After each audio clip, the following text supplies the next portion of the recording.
Now I really got to survive because this guy's coming out of jail. Now I got to get right. So I got to get with some bad dudes. So I marry a murderer, a guy that was a convicted murderer.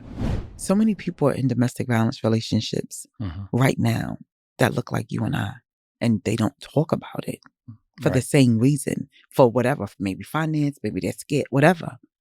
But I didn't know that I was in a domestic violence relationship. I just thought that that's what it is. If he beats you, you take the beatings. But I didn't want to be beat up. I didn't want it. Yeah, I was like, where are my kids going? That's the only reason why I didn't kill him. I thought about it. I contemplated. I had plans. I am going to kill him because he won't let me go. He's a man with a gun. Where am I going? As I pulled up, I was like, something ain't right. When he opened the door, he just had this look on his face. It was like the look of death. And he had the gun in my face and he said, "This is the day you die, bitch." And I was like, oh, wow. And so he shot me. Well, it's the land of the free and home of the brave. Stairs in the house of the community. But leave them alone and what they're gonna say. With the clear black and markers here to stay.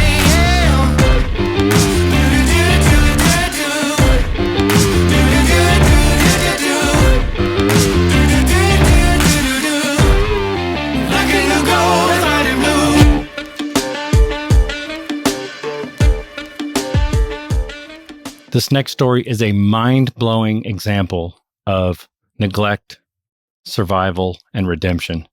My next guest was abandoned by her mother at birth, lived with an alcoholic, was introduced to narcotics by a family member as a preteen, was sexually and physically abused early on. Through her teen years, began to experience domestic violence, ultimately leading to an engagement relationship whereby, while pregnant 5 months, her fiancé shot her 10 times, yet she lived. It's the most extraordinary survival story. However, it doesn't stop there. She then pulled her bootstraps up and got into the NYPD, served there for 20 years, had a successful career, and has now left and started some organizations to help others in a world that never helped her. It's a super, super fascinating story and it's truly inspiring. She has a book out now called And Then Came the Blues. I encourage you to pick that up and read it as well. But please help me welcome to the podcast my new friend, Miss Katrina Brownlee. Thank you for being here.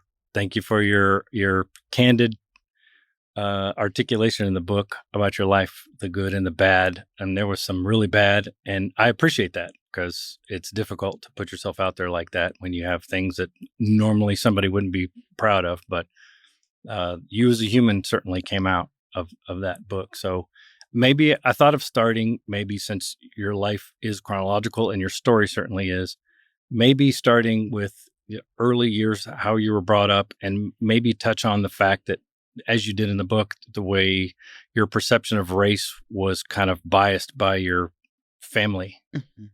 You want to talk about that? My great-grandmother? Yeah. Oh, yeah. So my great-grandmother is biracial.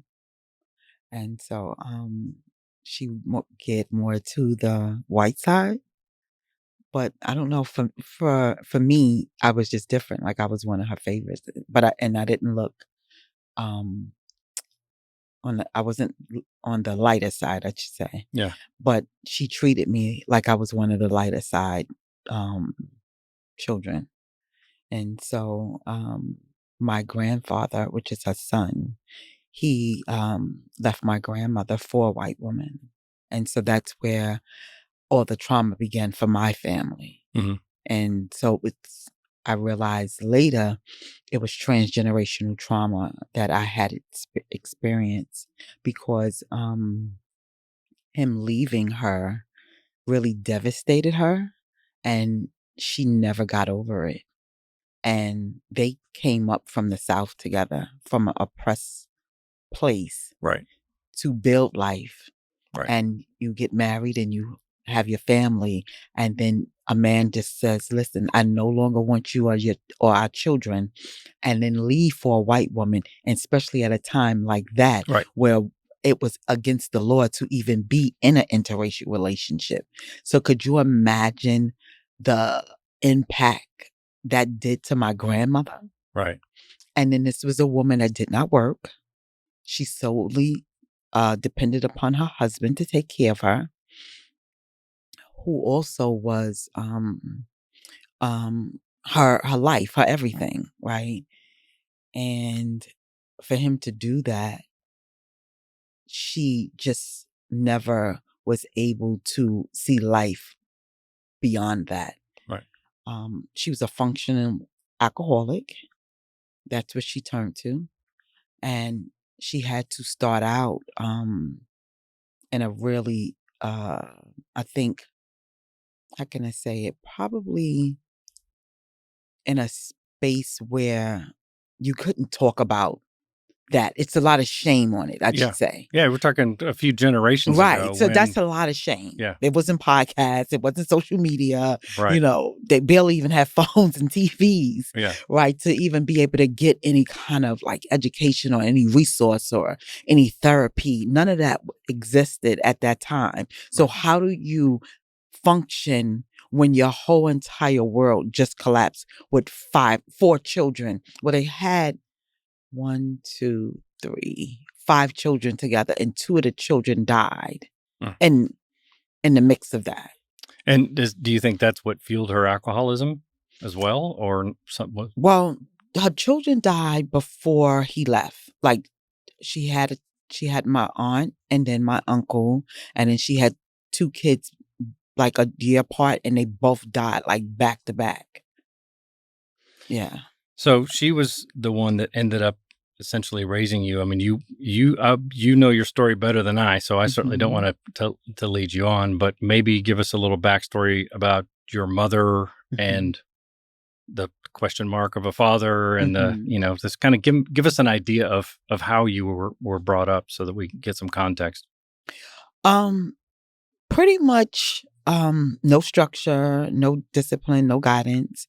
A family that sold drugs, prostitution, drugs use, alcohol. My uncle owned a home. It wasn't his home. It was like my cousin's home. Like it was a family house. And so my uncle and aunt that were married, they had, I think maybe 7 or 8 kids, something like that. And then my grandmother had my mother, and her other daughter that was much younger than my mother that wasn't my grandfather's child. And then it was me. And then my mom left like very early on. Like even in the book I speak about that whole thing. Right. But like she just left and went off. Like how early? Yeah. But my mother was 16 when she had me. So she was a teenager. Right. And then left at when? I mean, how old were you? How old was she when she just left? Well, my mother left me from birth. Okay. Yeah, I mean from birth. Like right. She never like brought me home from the hospital. Like I speak about that in the book, and I want to kind of like save that part, I think, for the book for people to understand like and to see the story. Yeah, there's so much stuff in the book. Yeah. We couldn't possibly cover it all, but I think it's important for people to understand where you came from. My mother abandoned me, right? She left she left me in the hospital. And so she didn't even acknowledge being pregnant with me. So like she hid that. Like how does that make you feel? And how old were you when you started to realize this? Because obviously you stayed in the family.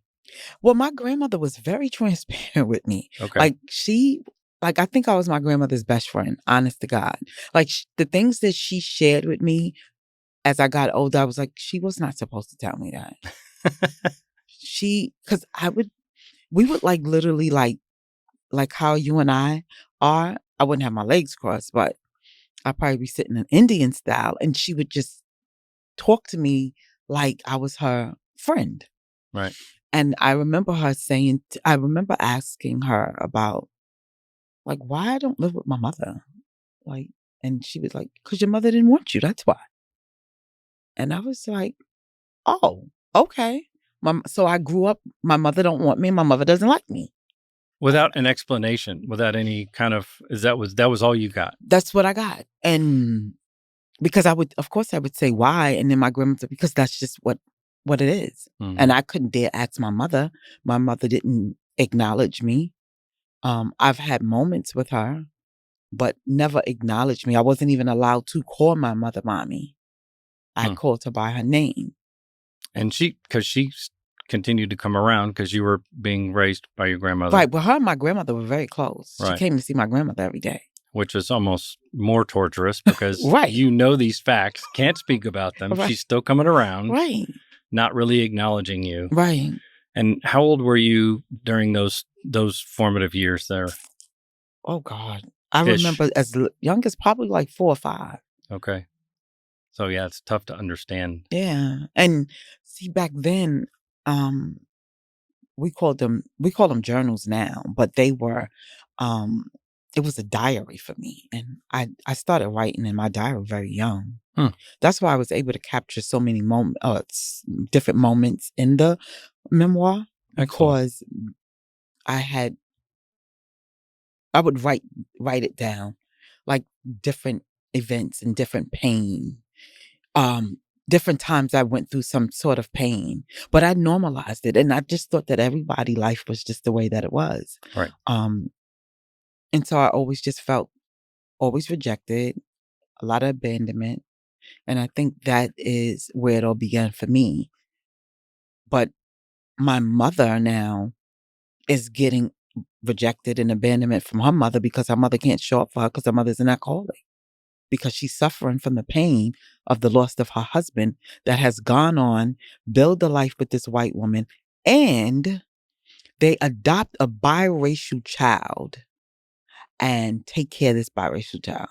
And he would walk past my grandmother and her children. So could you just imagine that? Yeah. That's just awful. There's a lot of things that need to be explained to kids. Did it affect the way you perceived race at that time? Because we're obviously of a different generation, and my hope is that we get better as we go, obviously, but that's a crazy place to start. Did it ever affect the way that you perceive different races? No, because again, like I said, my great-grandmother is biracial. Like her mother is white and her father was black. And so my great-grandmother's mother had 2 husbands. She had 2 black husbands. And so, which is just even very different, because even back then it was just like unacceptable Right. to the world, right? Because they're not supposed to be doing this. Right. So it was, and I learned that later on. Like I didn't even know that. Yeah. Like my cousin and I, we did the ancestry DNA, and so you can go deep, and they showed her birth certificate. And I always thought that it was her dad that was white and the mother was black. And no, and then they showed a picture of like my great grandmother, like this beautiful white woman, like she was so beautiful. And a lot of people has asked me, well, did you do your nose? Did you do your, I like, and because you have features, and they didn't want to say like I had different features, like, and so, trying to be tactful. Right. And I'm like, no, I didn't do that. It's because of where I come from, right? Yeah. And so my great grandmother, and which was weird because then she had 2 like light kid sons, which was my grandfather was light and her last son was light. And then my uncles were very, very dark, like my complexion, which is weird. Yeah. Yeah. So it didn't really, but it didn't really affect it a whole lot? So it didn't really affect me a whole lot because I didn't know a lot until later. Right. Like I didn't understand. I didn't know that people, like grandchildren, were treated differently, because my cousin and I, we talk about that. Like we had numerous conversations about how she treated the grandchildren. Yeah. And then we was able to figure out, like, when we started to do our research, this is why. Now it makes sense, Yeah. and so on and so forth. A weird But then she bias. married a black man, so it was just weird. I don't know. Yeah. So, I mean, as a kid, you're not getting it, but it's still kind of Yeah. part of your input and your general confusion as a kid. Yeah. Right. And then so essentially you have someone whom you love, but is an alcoholic, essentially taking care of you as far as that goes, right? Right. And then, like, so that's her mother-in-law, right? And so they didn't get along because she built a relationship with the woman that my grandfather wound up marrying. And so they have this relationship in this biracial child that they adopt. And now they are the family. But then when my grandfather winds up dying, having a massive heart attack and just drops dead, right? So the woman that he marries, and I don't want to keep saying white woman, so I want to say Francine. I would like to say her name. Yeah, of course. So Francine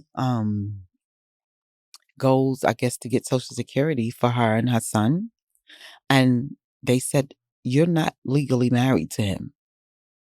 And she was like, "What do you mean?" And he was like, "No, he's still married to his first wife." And so they contacted my grandmother, and so she was able to get Social Security. And she realized that my grandfather had really, like, lied to her the whole time. So, and I remember asking my grandmother, like, "Why do you think he did that?" And she said, "I believe that was his way of apologizing for what he did to us." And I said, "You think so? How would he know he's gonna die, Ma?" Yeah. And she was like, "I don't know." She said, "Because he could have divorced me. He never asked for that. He never spoke to me again, but he also could have gotten a divorce." Yeah. So she said he didn't divorce me for a reason. And so my grandmother was able to reap the benefits monetary, Yeah. Or at least justify it in her mind, right? That was her way of justifying in her mind. But in reality, that's not what it was, Mommy. Right. It wasn't a noble act amidst. No. You think he thought he was going to die 40 years old? No. So, no. So amidst all this craziness, you said you have, drug dealing. Yeah. Your aunt was on drugs. Yeah, she was on drugs, and you had my uncle put her on drugs. He put all the kids on drugs. Your uncle put the kids on drugs. Yeah, because he felt that they were going to go and test drugs, and he said that if he would give them the drugs and introduce them, then they would be able to know the difference, and then they would go out and get drugs from people, and then because people do bad things with drugs. That was his whole philosophy. That is so crazy to me. Mm-hmm. And how I knew that is because my aunt and I had a conversation, and I was like, "How did you get on drugs? Like, what was that about?" And then when she told me that my uncle did that, I was like, "What?"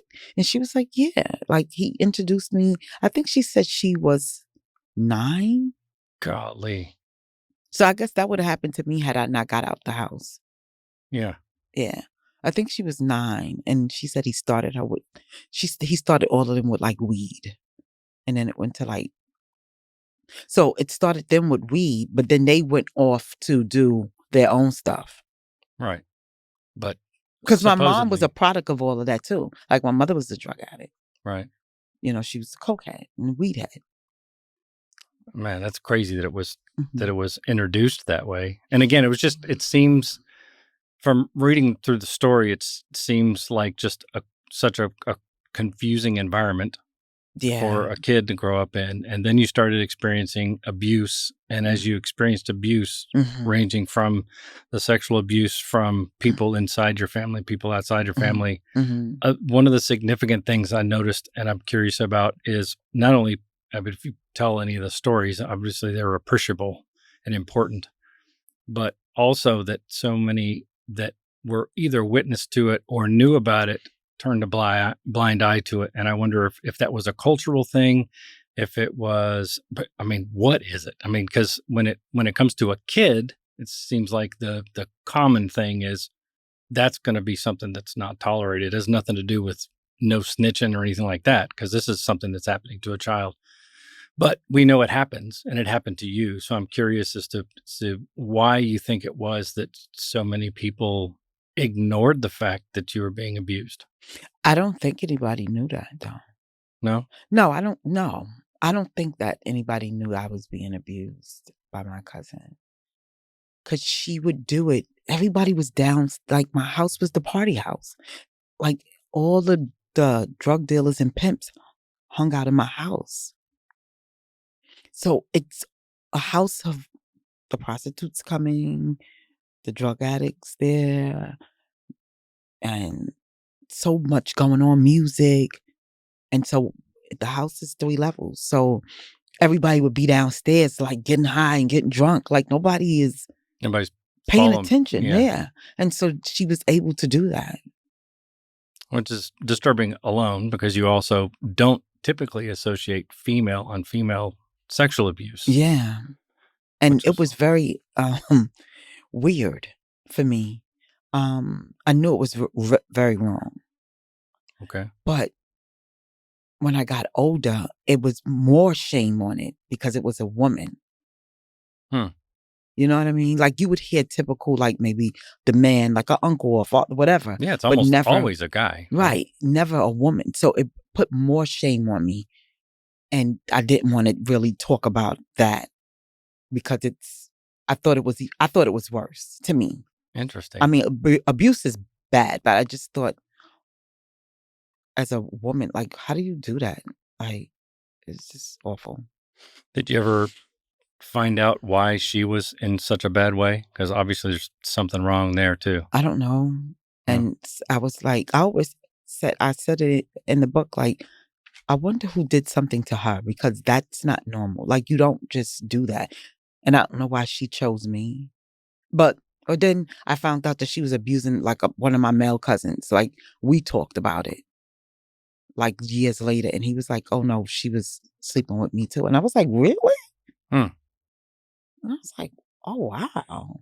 Does that make it better or worse for you? No, it's just like so she's like a serial abuser. Like, it Mhm. wasn't like just me as a girl; it was him as a boy. Like, that's Yeah. really sick. Yeah. So you ended up obviously taking some of that trauma forward and then Oh, absolutely. I was and done. By the time I'm 6 years old, I'm done. I'm and just done. how did it affect your relationships at an early age? Can you give us some stories about how it affected the way you perceived what a relationship is? There was no boundaries in relationship. Remember, I'm dealing with abandonment. I'm dealing with I want to be accepted by any man that would show me any attention. Mhm. Um, not getting any real love, no hugs, never any structure or hey, what do you want to be when you grow up? Or none of that. My grandmother became a librarian later. And so she would just be like, just read. Like it was always reading. So that's why I enjoy reading Huh. and I enjoy writing. Well, that's one plus that came out of that. Oh, yeah, absolutely. And my grandmother, she did the best that she could for with the tools that she had, you Right. know? Yeah. So you ended up picking some bad dudes or dudes picking Yeah, I you. did. Do you think it was them seeing your vulnerability, or was it you latching onto someone that you thought might be a good relationship I as a didn't. teen? I mean, Right. No, I just latched on because I was looking for love. I was looking for someone to just care about me. mhm. And so I'm broken and totally like a broken toy. One of the more interesting parts of your story, I think, have to do with your children and Okay. your first child in particular. You want to Mhm. fill us in on that story about how that came about and some of the crazy circumstances surrounding the birth of your first? I'm 14 years old. Like I'm supposed to be playing with dolls and coloring books, right? But in I'm having sex but I wasn't taught that I'm not supposed to have sex. I didn't know that I wasn't supposed to have sex. Yeah. You know, I'm just doing whatever he wanted me to do. This is an older guy too, right? He was 3 years older than me. He was Okay. 17. I mean, but that's a lot older when you're 14. Of course it is. Of course it is. And nobody said anything. Like, nobody said it was wrong. The emotional state that you went through and the denial you went through while pregnant is interesting. You want to tell us about, like, what? I feel like it was the same thing, like deja vu with my mom. Like, I was in denial. I didn't know anything about my body. I was never taught about my body. You know, I knew I was pregnant, and I just thought maybe if I fall down the stairs, like, I wouldn't be pregnant no more. And you would fall down the stairs on Yeah. purpose almost. Yeah. Yeah. But that was that. Like, But obviously that it didn't do anything, which is impressive too. Because it did not, and I did it a lot. She was a should have been for sure. A lot. She was not going to give up. Oh my God, it was so many times I would do that. That's crazy. And so you ended up having her, but there were a lot of circumstances leading up to that where you were told you weren't going to, but you wanted to. But you want to tell us about how that worked out? Yeah. Again, 14, and so my grandmother knew that I was pregnant. That was weird because she wound up saying it, like, and I'm like, well, if you know I'm pregnant, like, why would you not say that? But again, she's in her own brokenness, right? And so I guess she just, I don't know, like, I just don't know. Today, who I am today, I just wish that my grandmother was alive for me to ask these questions. Oh, of course. I mean, that's, yeah. I asked a lot of questions, but now that I am in a different space, I would know how to ask the right questions. Right. You still had no life context as a young teen with all the trauma leading up to that. That's understandable. All of us could do that. Yeah. And I gave, I just was going on with life. Like, I lived in a life of denial during that time. The whole entire thing was just like denial. And then I went into survival mode at that point. Meaning what? Like, I just gotta live. Like, I gotta live. I had no plan. I had to drop out of school. Who was going to take care of my child? When did you drop out? At 14? At 14, yeah. I did 2 years of high school. No, 2 years. I meant to say 2 months of high school. And then I dropped out. Which is noble in its own right. I mean, right. So you ended up having the child. There was a lot of crazy circumstances about people forging signatures, about you wanting to give her up and all this stuff, right? And this was, did you ever find out who was the forger that forged the documents? My mother. Yeah. And do you have any idea why she didn't want you to keep this child when she wasn't taking care of you anyway? Because it makes her look awful. Your daughter's 14. It was shame.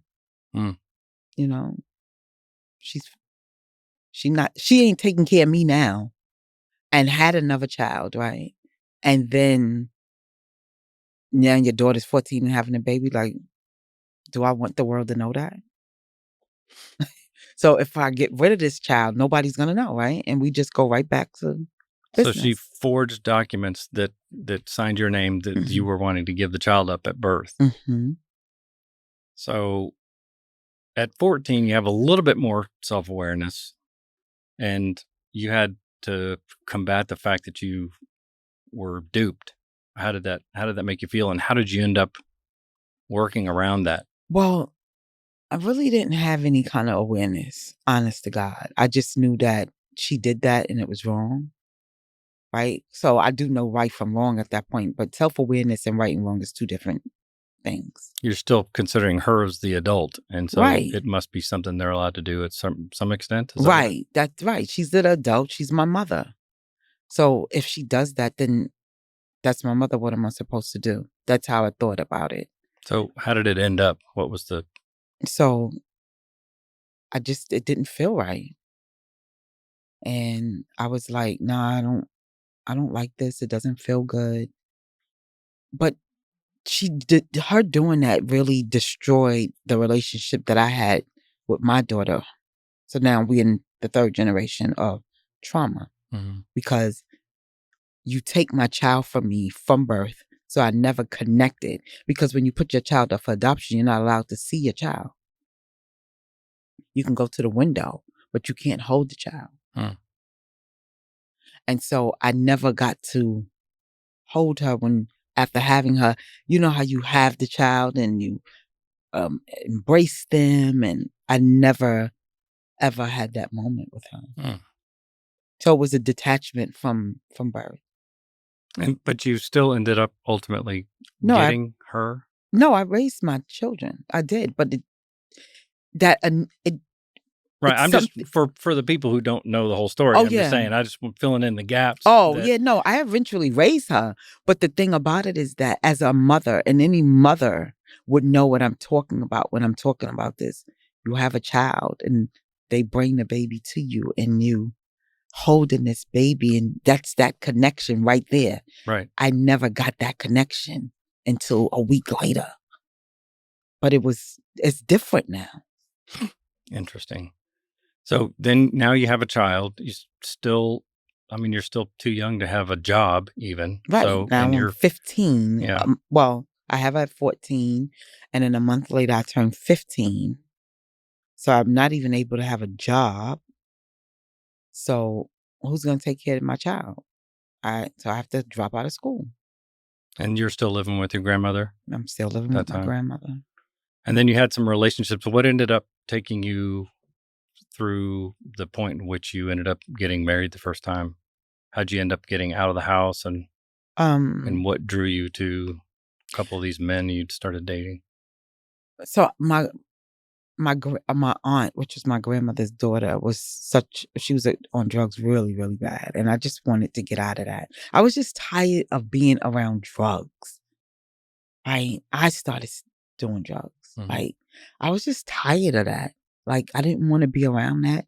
And so I was like, if I could just get somebody to meet me and marry me, they can take me out of that. So that's when survival mode went into like drive. Like, it was in neutral, in reverse, and then it went into like drive And at it's that it's point. fascinating to me to follow the story and understand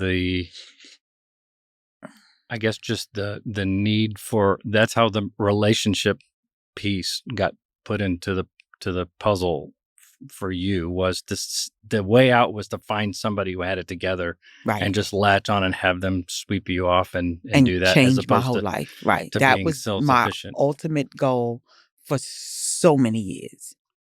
Was that a cultural thing? Just and I don't mean cultural, I mean poor, like coming from a poor culture. Where is that a typical aspiration for people that just want to find the next governmental assistance, as opposed to trying to figure out how to build up? Or I find a lot of people that just feel like their ceiling is right here, even if it's not. They just feel like they don't have another way out. Is that typical?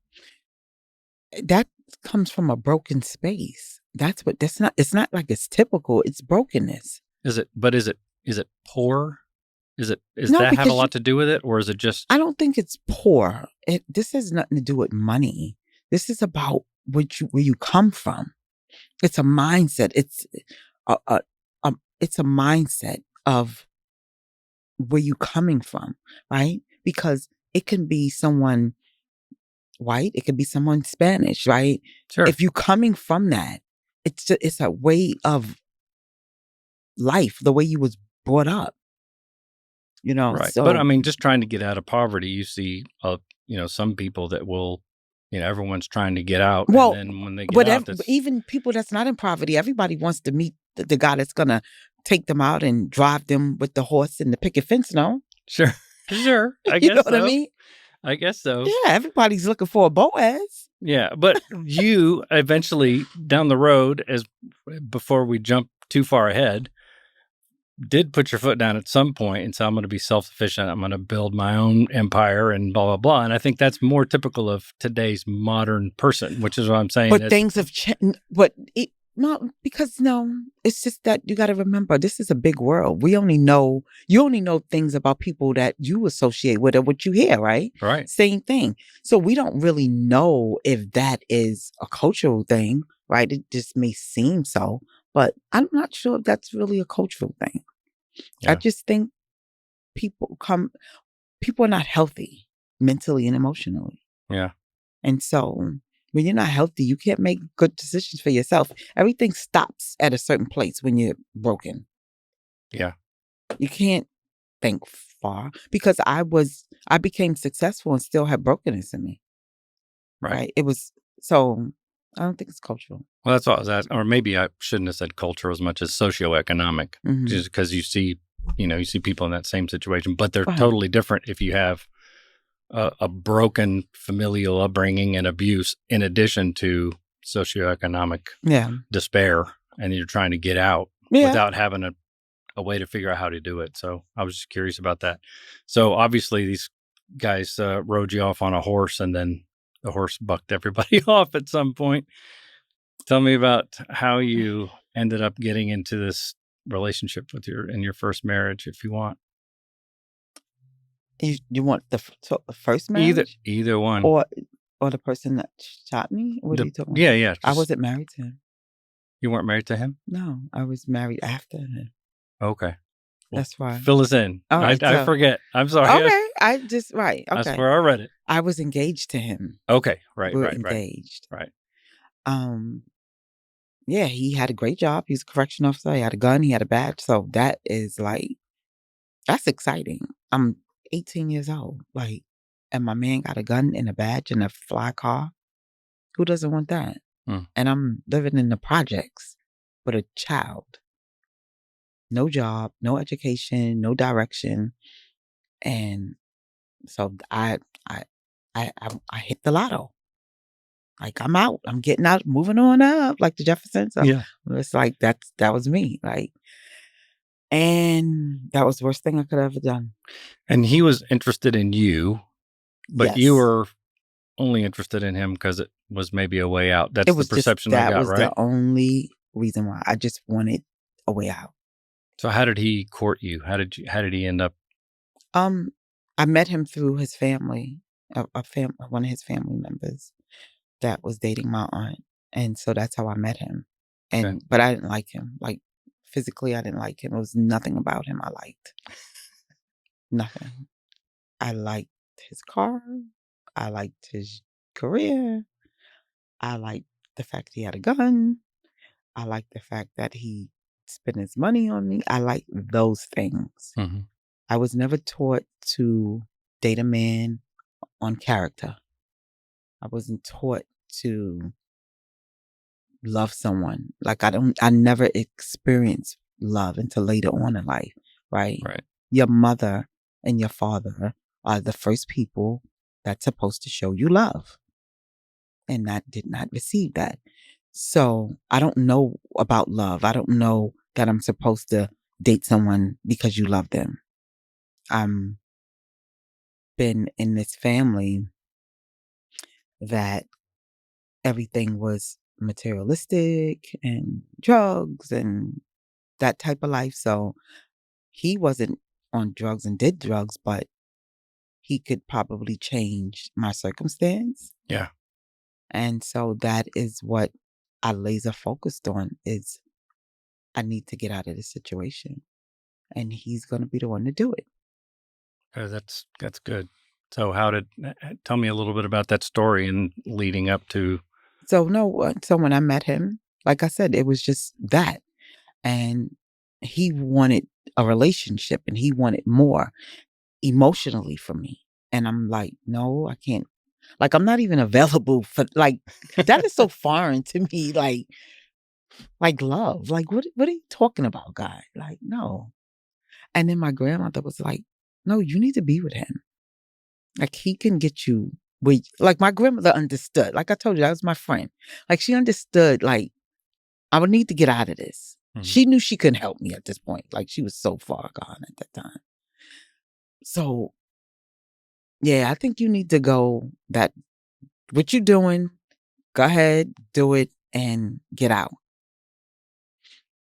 And he wanted a real relationship. He wanted to control me. He was an abuser. He come from abuse. His father abused his mother. So that's how he was able to, how can I say, that's how he navigated. And so he felt like I love her. I want to be with her. and I'm going to make her be with me. Because I never lied to him though. I always was like, I don't like you. I don't want to be with you. But I'll be with you if I can get this. It was always based on, we can be together if I get this. It's a negotiation. It was a negotiation, a contract that just wasn't signed in the ink, but verbally. Right. And so I told him how I felt. And his thing was, no, you'll grow to love me. Don't even worry about that. We're good. And I was like, oh, okay, cool.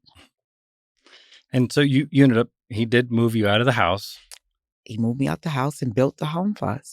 We built the house from the ground up. At what point obviously the abuse doesn't start right off the jump? No, it does. Else No, it does. It does start. It does. It starts very, very early on. So tell me about that. How did you navigate that? How did you justify that? All those things. Well, my grandmother was just like, it was just normal. Like, she didn't say it was wrong. So I thought that when a man loves you, that's what they do. They got to beat you. Because this is one of those examples where somebody's kind of turning a blind eye. Not only turning a blind eye, but encouraging you to stay. You want to tell me about that circumstance where she became aware that you were being abused? She was there in the house the first time that it happened.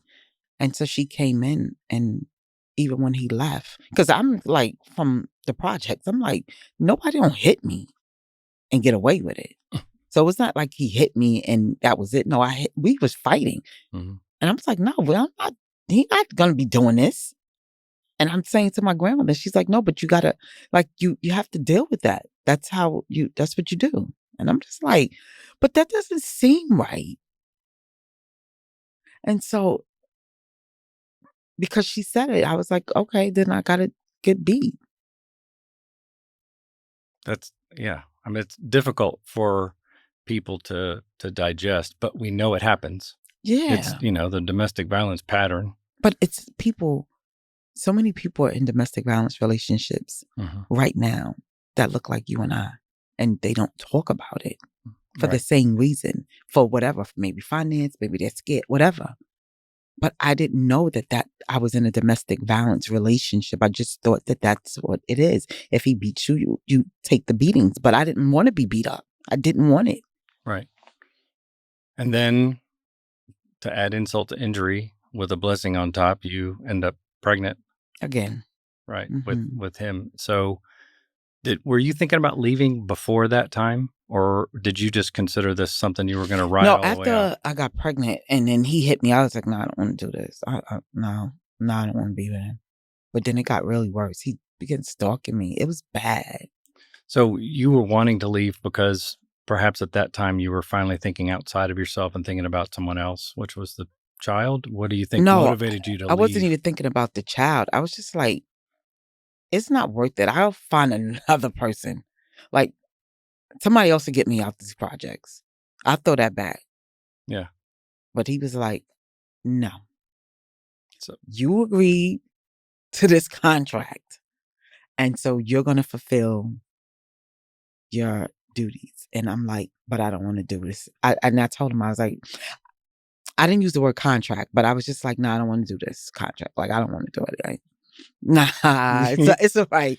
We're good. And he was like, no. Not letting you renegotiate. You gave me your word and this is how it's going to be. And I'm like, no, it's not going to be like this. Like, you can't make me be with you. And he was like, no, yes, I can. And this is how it's going to be. And you're in the house. So how do you get out somehow? How do you eventually win that argument, per se? Because, the impression that you give now is he's insisting you stay. He's an abuser. He's going to beat you until you stay. How do you end up actually getting out? Well, I got pregnant again. And so when I got pregnant again, we're in the house or whatever. And the beatings was getting like worse. And I was just like, no, I can't, like, another kid and this is 3 kids, no education, no job. Like, it was just getting worse. Like, my life was just getting worse. It wasn't making sense. It wasn't adding up, but I had nowhere to go. And I was just like, I'm going to kill him. But then the only thing that stopped me from killing him was the fact that I was like where my kids were going to go. And I That's knew interesting. Yeah, I was my super fascinated by that thought. I mean, everyone would hell. I was reading it and I had that thought. yeah, I was like, where are my kids going? That's the only reason why I didn't kill him. Because I didn't have no place for my children to go. And I did not want my kids to go with my grandmother and have to experience what I experienced. Sure. So that is what kept me going and thought about not killing him, because I thought about it. I contemplated. I had plans and things written down. Like, I'm going to kill him because he won't let me go. Right. So how did you navigate around that? What was your plan B? How did you There was manage no to? plan B. I mean, if I leave, he would find me every time and make me go back. Like he's making you, let's go. It was just awful. So making you go back, and forgive me for So, talking like an idiot, but no, there's it's a lot of okay. people that really don't have an understanding of how this really does work, because they Yeah. would think, hey, if you ended up saying, I'm out of here, I can't do this, and you leave and you're staying somewhere else, but he makes you come He's back, a quote man unquote. with a gun. Where am I going? I'm calling the cops and I'm got a black eye. And the cops see my eye black. And he show his badge and they say, work it out, or sometimes don't even say anything to me. What am I supposed to do? There's Right. nothing that you can do under those circumstances. We didn't have a safe housing. You didn't have a lot of resources for domestic violence, and you don't have a lot now. So we talking when this happened to me, I had nothing. Right. So if I leave, I'm going to be homeless. I got 2 kids and a baby on the way. Where am I going? What am I going to do? No money, no education, no hope, no nothing. And the times that you did try calling the police, notably, this helps normal people understand. And a lot of, Yeah, I they say normal just, people that haven't experienced this kind of domestic abuse wouldn't understand either why you wouldn't just call the police. But in your case, you did on a number of occasions. And every single time he managed to flash this badge, and which is kind of amazing to me. And do you look in retrospect and think, this dude's a jailer? Like, do they even carry that kind of clout? Because I mean, some dude flash a badge and say, "Hey, man, I work at a jail." Seems like no, a lot of well, cops would just laugh that off, like, whatever, dude. not in New York. It's different. Like, Obviously, no, it's the law enforcement, like NYPD respect law enforcement. They respect the badge. at every level. Yeah, they respect it. Well, and they proved it because It's a little different now, but back then, they respect it. yeah. And I'm not questioning if they did or not. No, and Obviously it's they okay did. that you did. I mean, I mean, that's why my book is badges on both sides, Mhm. because I know the civilian side, and then I know the police side. Like, I know how they think. Right. I didn't know how they think then. It didn't make sense to me. Like, you see, I'm got a black eye. Like, where's even the empathy and the compassion Right. for just a human being? Just a duty, even if you do it for the sake of, hey, I really would like to cut a break, but this woman is obviously injured. But or I at have a least take duty me to do away. something. Yes, Something, it's ridiculous. or take him in the car and like chastise him. I'm just like, wow. So now I got a dislike for police officers. Mhm. Like, I think you are garbage. I would understand that completely. And growing up, I didn't have problems with cops. Well, I would see cops in my neighborhood and they would be friendly. So now it's like, no, this is wrong. And that's one of the things keeping you from being able to leave and stay gone, although you did eventually get out of the house. Because I was tired and I didn't care at this point. I was prepared to die. I mentally prepared myself to die. I was like, either go to jail or you die. Pick one. And so I was like, I don't think I can do jail. I don't want to wear that uniform that I see them wear. And I don't want to eat cheese sandwiches for the rest of my life. I don't want to die either. But, and I think maybe if I had, if somebody would have been able to bring my children to the prison, I probably would have killed him. Just to get away, and not killing him because I'm an evil person. I just wanted to get away from him, and he wasn't letting me get away. Right. And I couldn't get any help. So I just was like, I'm going to prepare myself mentally to die.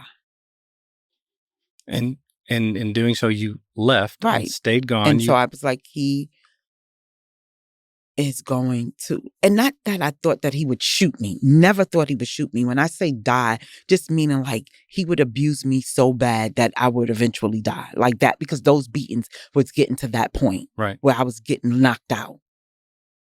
You were just at wit's end. Yeah, it was bad. But decided in lieu of killing him, you were going to bolt, and you eventually did bolt. So I leave. I left and stayed in the hotel, but I don't have no job. So the money ran out. I saved up money. I secretly had gotten on welfare. And so I would save up my money. But how long is the money going to last? It doesn't last. Right. And then I had a friend, he helped me out. But how long is that really going to last? Like a reality, like, no. Right. So I called him and sort of have a conversation with him for the first time. Like we had a decent conversation for like a whole week. And now how long were you gone before you had this conversation? I think 2 or 3 weeks I was. Okay. I think 3 weeks. Because I left like the first week in like December. So maybe like 3 weeks to a month. Something like that. Okay. And what inspired you to call him? Just that you were running out of money. Resources? Okay. I needed money. The kids needed clothes. And I had a baby that she was still in Pampers. She was 2 years old. I was like, can I get some Pampers? I was like, I don't want you. I don't love you. Like, this is bad. Like, I'm having another baby.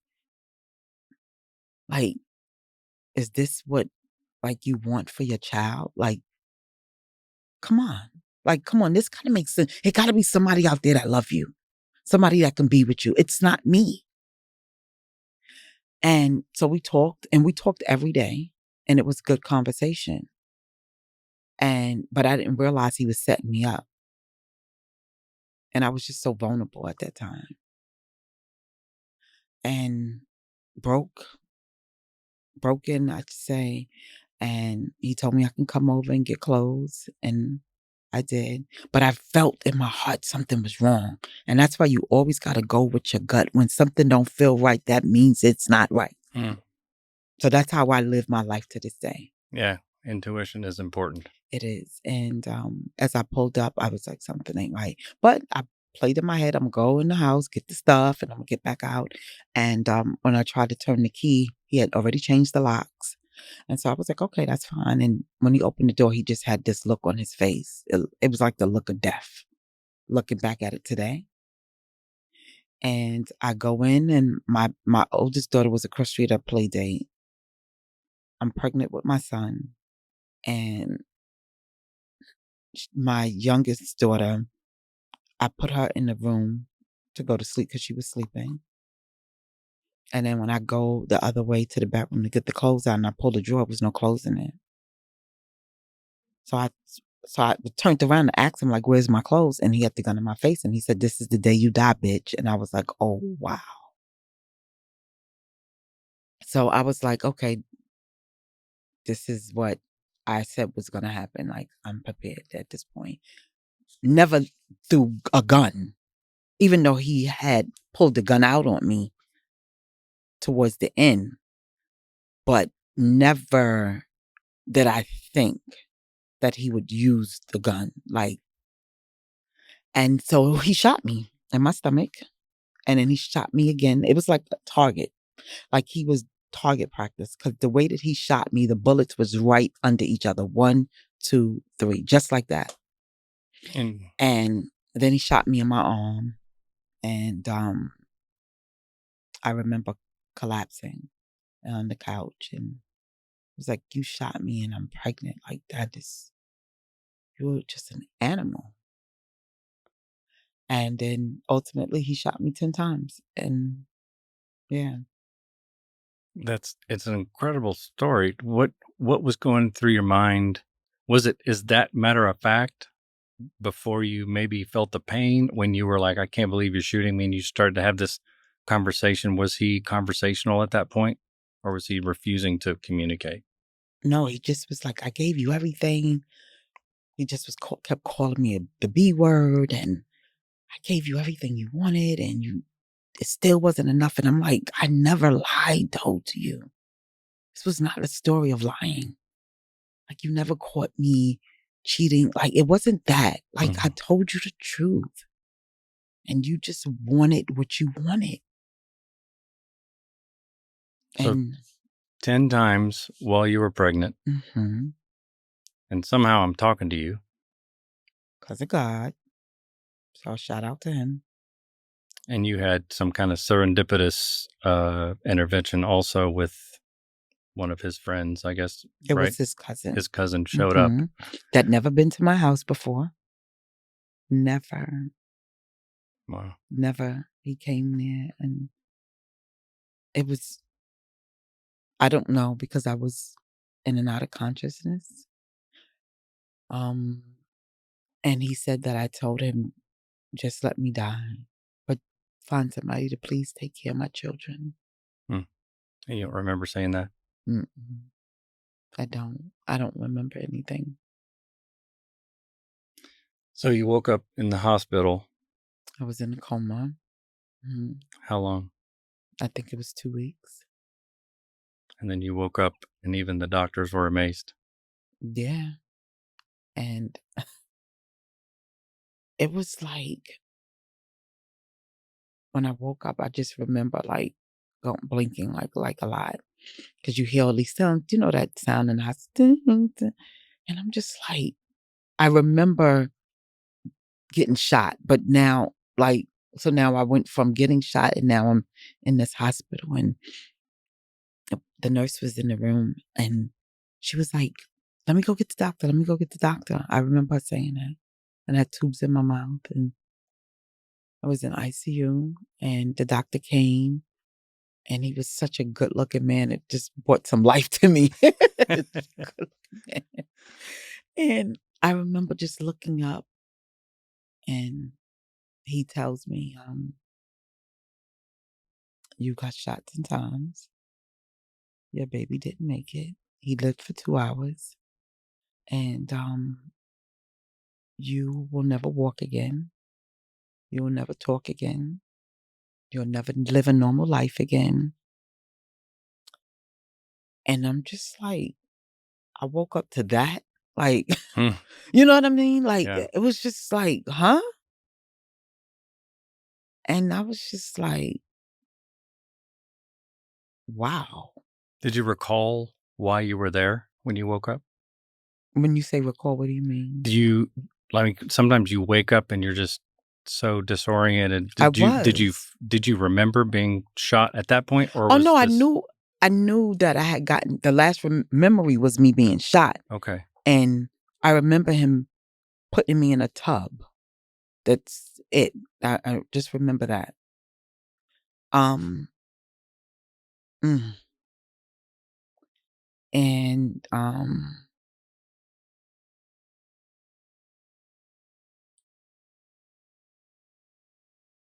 I just woke up to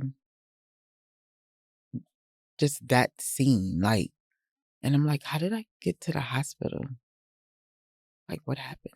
Like, so I was thinking of all those things. Like, how did I get to the hospital? Did he take me to the hospital? Yeah. But then I'm like, who's gonna take care of me? Like, all it was so much. So it was just, and I remember tears just coming down, like, and I was like, all for to get out of this situation. Like, I just ruined my whole life. At some point, you kind of became Wonder Woman, Superwoman, whatever, and By kind the of. way, Wonder Woman is like my favorite character. Is she? Okay. Oh yeah, I love Wonder Woman. Wonder Woman personified. In that you kind of made a decision that you were going to defy what the doctor's prognosis was. No, that's not what happened. I believed what the doctors told me. Like the doctors say, I believe science. I don't believe science now. Like, I don't believe nothing about science. And shout out to the scientists, right? But I don't believe it because of my situation. Because obviously nothing that he said came to pass. Right. So, I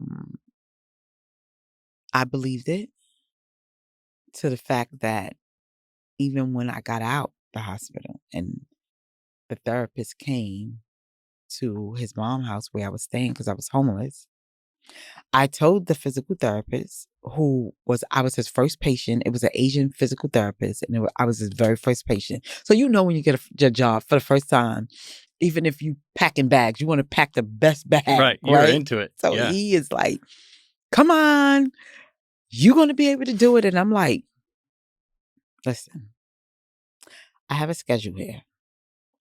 I watch The Price is Right at 11. I remember that. And I can't remember what it was I watched at 12. But I remember telling him the schedule. Like, so just say it was Bugs Bunny at 10 and Woody Woodpecker at whatever. But I remember saying that. And then 11 o'clock, I watched The Price is Right. And I don't like people talking to me during that time. Like, I'm telling this guy that, and I'm sitting in this wheelchair. Yeah. And for the first couple of visits, he was just like, okay, but like, I don't know. I believe you will walk again. I was like, the doctor said, no, I'm not walking. So I don't know why you here. I don't know why you wasting my time because I'm angry and I'm bitter. Like, I don't know why you wasting your time. I don't know why you here and I don't want you to be here and I want you to leave. How about that? And I don't want you talking because Price is Right's coming up. Like, I remember saying this stuff to him. And he went for it for a while. But he was just eager. He's like, come on. Like, and so this one time, my Price is Right wasn't on. It was something on TV that I didn't want to see. So I was like, all right, let me just try it. So I remember him like picking me up. I had no feelings in my leg and laying me on the bed because they had given me a hospital bed. I had a colostomy bag and he laid me down and he said, "You're on walk again." I was like, "No, I'm not." And I remember him touching my foot. He said, "You feel that?" And I was like, "No." And so I told you. And I remember him like moving like my legs and stuff on. And then the session was over. And then he came back again the next day. And he was like, "Oh, do you want to do this again?" And then I was like, "Yeah, I think I do." And then we did it and there's still nothing. And then he did it again. Like, he would come and be like, "Hey, but the way he did it was like a kid, like, if you do this, you get a lollipop. But it wasn't like a lollipop. He's like, if you do this, you might get like results. Like, he was giving me some kind of hope. Right. And so now I'm looking forward to doing it, even though I wasn't getting any results. And then it was just one day, it was just different. And then I remember going to church and they carried me in a chair to the baptism pool. And it reminded me, have you ever read the Bible before? Do you remember the man that couldn't walk and he was at the with Jesus and they put him in the pool? It reminded me of that whole entire scene because they put me in a chair to take me to get baptized. And they put the white gown on me. And I remember I was all the way, the church aisle was very long, and I was all the way at the back. And I remember them bringing me up and carrying me, like the ushers, the men ushers, carrying me up to the pool. And I'm crying. And they put me in the water. And they take me out, same way, in the chair. And I remember feeling something at that moment. And I said, wait a minute. I'm feeling something different. And from that point on, this was a Sunday. And it was Easter Sunday or Palm Sunday. I cannot remember right now. I think I write it in the book. I can't remember. And that next day he came on Monday, because he would come Monday through Friday. And I said, waiting for him now. Now I'm waiting, right? I'm waiting. I had a home attendant. I was like, dress me up, put me on something nice. Yeah. Because he's coming. And I was like, so I'm sitting up totally different now, like dressed. And I said, I'm ready today. And I said, don't worry about the Price is Right. I'm ready today. And from that point on, that's where it went. And I believed in it at that point. And it just went from there. And now you can walk and talk and everything else. Run and everything else. It's amazing. Yeah, to God be the glory. And while living with the mother, I don't want to stay on this topic too long, because you have a redemption side, this is where it starts. That's why I was so interested, and I appreciate you telling that part of the story. That's significant. You were staying with the mother of your shooter. Try to call him something decent. I don't know how to do that really, but and she tried to entice you to write some kind of statement saying that you shot yourself. She didn't entice me to do anything. She told his family or a family member that if I wanted to stay in her house, that I would have to write a letter stating that I shot myself 10 times. And I was like, I'm not doing that. So I guess I'll be in the street in a wheelchair because I ain't doing it. And she didn't live there anymore. She was living down south. She had a home in New York, and we stayed there. That's where we had stayed originally before we had gotten our house, and then I went back there. But I said I wouldn't do it, and so she said I would have to leave immediately, and so she threw me out. And his same family member, she took me in. She had my children because I couldn't care for them. She was raising my kids. And I was like, I want my kids back.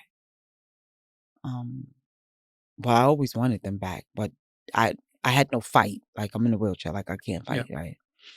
And so they by that time, his cousin who befriended me and kind of like nourished me back together, she came and got me, and that severed their relationship, of course. And she just recently died, actually, earlier this year. But I didn't know that she actually wrote the letter and signed it and gave it to the judge. The mother. Yeah, I didn't know until the 48 hours aired. Well, yeah. But I actually have it now because they sent it to me. And so in the letter she says, I recant my story that he never shot me, but it didn't say that I shot myself 10 times. It was that I recant my story saying that he shot me and I just wasn't in a good state of mind. But that's still the same thing. So who shot me? So the second time somebody had come in and forged your signature to your disadvantage. Yeah, even like the police did, because the police said that they had a whole conversation with me and I was in a coma and signed my name about what I talked to them about. And I'm like, I never even saw you before. Yeah, that's so weird. that could even happen. But but it's just like, you're still protecting this guy. Like, it was just so awful. So do you think that's why ultimately he ended up getting such a light sentence, or do you think it was a light sentence, as I do? I think I don't even look at that as a sentence. I think, look, it's just, well, that's like community service. Like, Yeah. I think he got I think he got that community service because he was law enforcement. And they thought that you were not going to cooperate. They thought the only witness was going to be a non-cooperating witness. Right. And I walked into the courtroom and it changed, but the judge was like, oh, it's a crime of passion. No, this is not a crime of passion. How is this a crime of passion? This is ridiculous. What are you talking about? Excuse me. How would you feel if someone did that to your child? And you know what's crazy is that same judge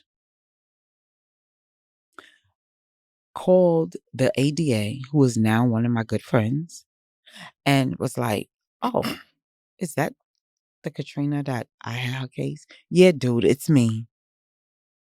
It's me. Hello, it's me. Like, really? Like, you should really feel awful.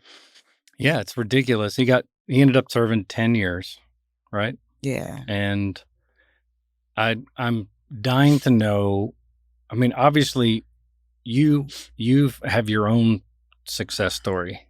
Mm-hmm. So I'm not trying to insinuate that you obsess over him, because he's not worth thinking about. Mm-hmm. However, there's no way that when he got that sentence, first of all, 5 to 15 or whatever it was, he did 10 and gets out, that isn't already disturbing in and of itself, especially the circumstance. But he said to me when he shot me, I'm only getting 5 to 15. And the judge gave him exactly, like, and I'm just was like, could you at least give him like 6 to 17 or whatever? Yes. Like, you give him what he said. I find it peculiar anyway that they have the disparity between attempted murder and murder is so crazy. Just because you suck at murder, then you get substantially less time, even though your intention was to completely murder somebody, and you cause all that. It's unbelievable. Like, I think that was so.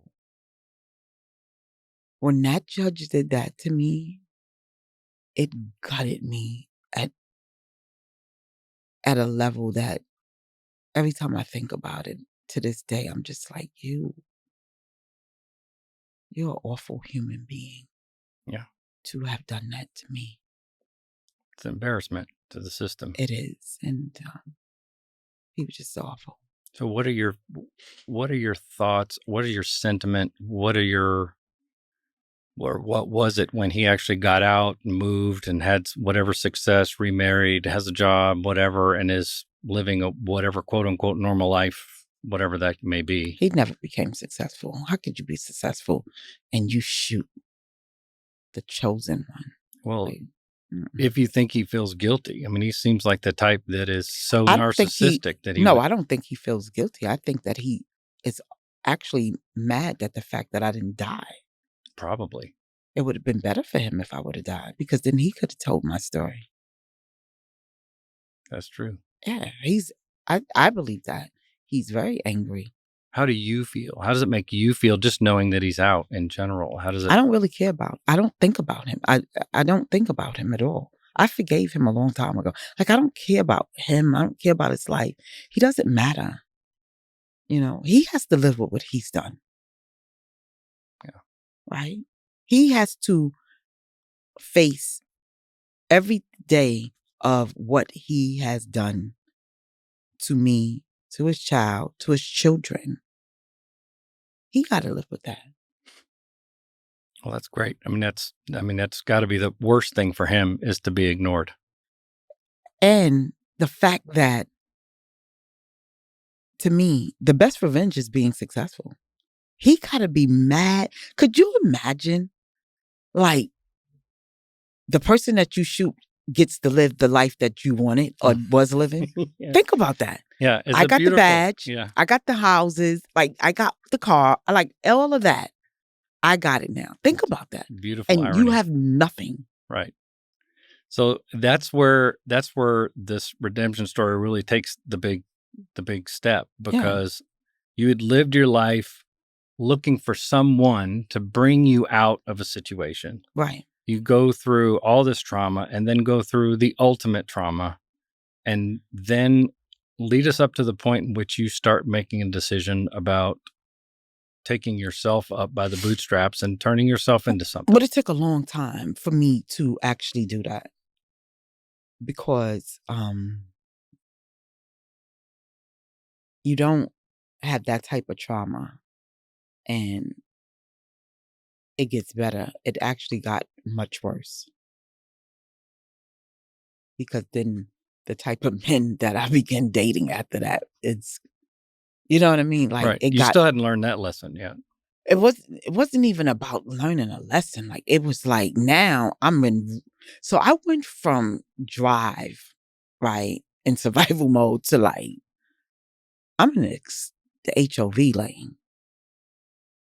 Because now I really gotta survive because this guy's coming out of jail.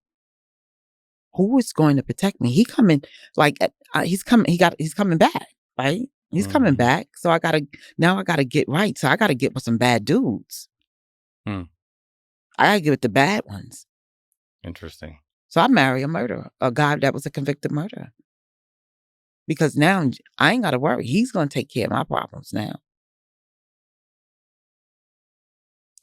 How do you manage to navigate all the way from that decision all the way to making a decision about independence and taking on a career that seems so far left field that no one would guess? Now the healing journey starts because now I'm getting healed. So now when you get healed, your mindset changes. It's about transforming the mind. And so I transformed my mind as I begin to heal and realizing that I don't need a man, a bad guy to protect me. I don't need a drug dealer to give me things. Like I begin to start to love me and care about me.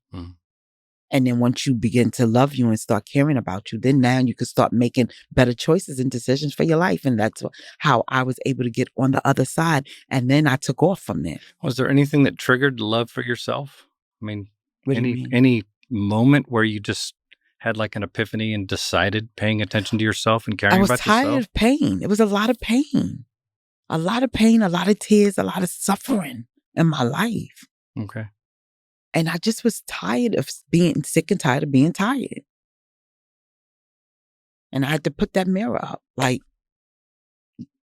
hey, okay, what are you going to do? You can't, like, you tried all of that. And what did it get you? Did it work out? No, it didn't work out for me. Yeah, none of those other fools are helping you.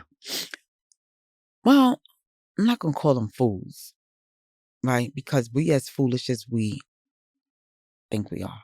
Right? Because we all make bad mistakes. Sure. And we make bad decisions. Because people probably would say I'm a fool. I'm sure people have said that I'm a fool. We've done foolish things. Yeah, that's what I'm saying. Foolish things. For me, it was the hardest thing I had to do was to clean myself up. Do you know how hard that had to be for me? From where I come from? No. That's why I'm terribly curious because it just seems like an impossibility. No, it was the hardest. It's like one of the hardest things that I had to ever do in my life. From where I come from. Left in a hospital by my mother.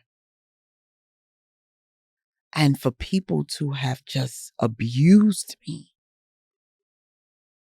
That's the hardest thing. But once I went into gear, it was over after that. I just was like, I was like that plane. You know when you get on the plane and you start to go as you getting ready to line up to take off? And that's just what it was for me. Mm-hmm. I got on that runway and it started inching and inching and inching and inching. And then started to take off and then I was out of here after that. And now I'm unstoppable. So what made you actually decide? This is like one of the more crazy parts too. Mm-hmm. How the hell do you pick law enforcement to go into with all the terrible experiences that you had with law enforcement. I know that. Well, isn't my life like really like Yeah, you're nuts. right? You're not a nut, but no, you're nuts. but I'm nuts, right? So so doesn't that make sense? I guess so. Yes, It would make sense, but right? try to make that make sense to other I'm people. gonna go who would work never for an guess it. organization that just like is the reason why that happened to me. Yeah. Can I tell you this though? Before I answer that question? Please. So, this officer, I think he was an inspector or something, he was high rank, calls me anonymously after my story got out and said I might be the police officer that came to respond. Oh my. And I'm very sorry. And he said, because I did that before. And I think you might be the person. And I'm very sorry. I'm retired and I live in Florida now. And may God bless you. And hung up. How'd that make you feel? I could not. My first thing was like, are you freaking serious? Like, like what? And then I was like, why you hung up, coward? Like, least you could have let me curse you out. You know what I'm saying? Like he didn't give me that. Right. I was so mad because he didn't give me the opportunity. That's because he's helping himself. Yeah. He's getting rid of that guilt. That's exactly He's not calling to help you out. No, he was not calling to help me out. I was so mad about that. I ain't gonna lie. I was so mad. That's a crazy story. Yes. How interesting. But at least now that you're, in such a better place, you can laugh about that. Right. No, of course I can. A lot. Yeah. But it wasn't funny then. I'm gonna tell you the truth. I was so mad and then I'm like, can I get because it was private. And I was like, I was even thinking like, let me go to the telephone company, get this number. I'm flying down to his house, all of this stuff. And then I never did it. But yeah. Yeah, that was crazy. But to answer the question, what was the question again? About how you took off, finally started to say, I'm going to pay attention to myself and love myself, and started getting to a place where you said to yourself that you're the one person that can bring you out of this situation that you're in. You were still in precarious like I was saying, a situation and relationships, but what made you decide and how did you get into a law enforcement career of all things? So that's what I'm telling you. This is all God ordained. I'm telling you, divine power. So before I met him, I had applied for a job as a traffic agent, which was under the Department of Transportation at the time. You didn't need a high school diploma. You need no education to write tickets, right? Mm-hmm. And the address that I used was my grandmother's address. And I had several addresses at that time. The letter came to me at my address that I was living at the time and said, are you still interested in becoming a traffic agent? And I'm like, I was like, traffic agent? I don't remember. And then I was like, yeah, I did apply for this job. Mm. And I'm like, yeah, I don't have a job. Heck yeah, I want to do it. And I made the decision. And at that time, I'm living in a wealthy life. I'm with a rich drug dealer guy. So it's like, which makes it even more ironic. So you're living with a drug dealer guy that you got along, at least didn't abuse you. No. But was an interesting disposition to be applying for some kind of a position, right? Right. So I'm just like, yeah, I'll take it or whatever. So I wrote back. And then they wrote me back again and called me. And then, so that's how the process started to get into traffic. And then they didn't respect traffic agents. They came under the NYPD at that time. now when they send me the letter, but they wasn't respecting traffic agents. And I'm like, I don't want people like treating me like this. They was getting spit on and beat up. I was like, no, I need a gun. I got to protect myself. Like, Yeah. no, I don't want to do this. And so who became a friend, and she just recently passed away as well. She was a manager of traffic, and I was her driver. And so she came and to our roll call and said, anybody interested in being a cop? And my hand went up first. I was like, yeah, I'm interested in being a cop. And I was like, a cop? Like, do I really want to, so it was just like, but I'm like, okay, I'm just It's doing nothing it. you'd ever considered long term, but when they brought it up, you were like, yes. Right. When I grew up, at one point, I wanted to be a judge. I wanted to wear that long robe with the white collar and have my like robe like a train. Like that's what I wanted to do, and just like hit the. That's what I wanted to do growing up. With a little Gucci collar sticking out, maybe. Yeah, something like that, or a Chanel brooch. I know you better than All right, so, and so I took the exam and I passed it. Like I think I got like a 99. Like I couldn't believe that I had passed it because I dropped out of high school and I still didn't have a high school diploma at that time. Right. But no, I was in college. I was in college at that point. Now I wound up going to get my education and stuff like that. But they called me, and from then on, it was like I put on my Wonder Woman like belt, that belt she had, and I put that on, and I just started grabbing it. I just, and I took off after that. It was, like I said, once I took off, I was unstoppable. Like you couldn't stop me. I began to have a whole vision and plan for my life at that point. Because it's an opportunity you just never considered. It was just kind of, again, something that's kind of fell in your lap. It fell in terms of just something to consider. Right. And then I said, I want to be a good cop. Because when I made that decision, I was like, no, I want to be a good cop. I want to be able to treat people with empathy and respect and to help other people. But I knew I would never be a domestic violence officer because I knew once I got in there that it was a bunch of bull crap. And they didn't have resources or anything set up and designed to help victims like myself. And I was not going to victimize another person and let them have that experience that I had. Not that I wouldn't show up to them and someone did that and walk away. I'm not talking about that. I'm talking about the fact that someone's being abused and I can't help them. Right. And so I was like, I'm not doing that. I'm going to be an undercover. I'm going to be in community affairs. Like, so all my whole mission ever was just to be an undercover because I was watching too much New York Undercover during the time that I was shot and recovering. And I wanted to do community affairs because I wanted to really help the community. I just wanted to give back. And I felt that it was having important. that in your mind helped set that trajectory in your career, which is interesting too, because it's not as easy as just saying, I'm going to put in for this and put in for this. I mean, you have to really kind of know what you're doing, make the right connections. Right. And things kind of fall into place. That's right. And fall in place. And I always wanted to be a mentor, which I am now. And I wanted to start an organization because I just never wanted young girls to have to endure and experience what I did.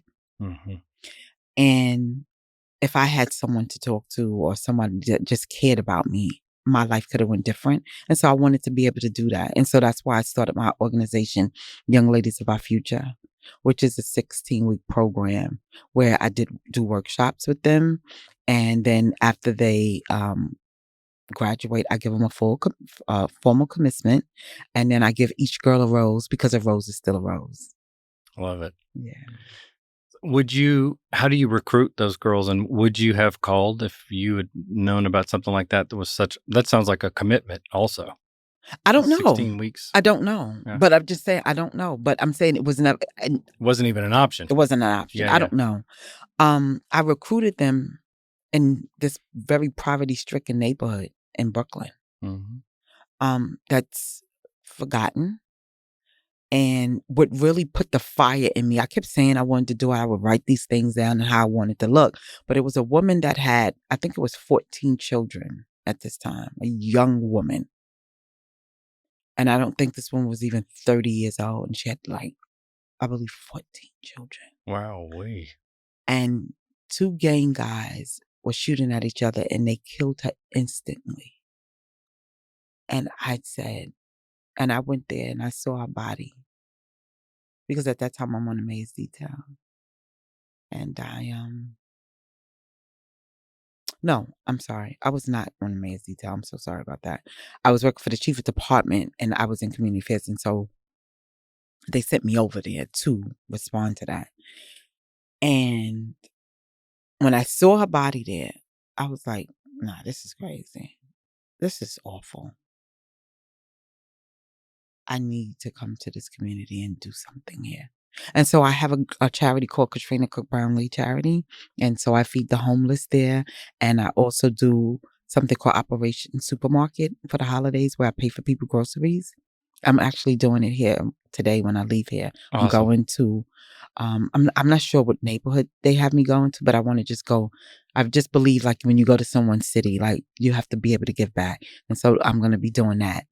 And so, and I do it because when I was homeless and during the holiday time, we didn't have food. Like we had like stale sandwiches.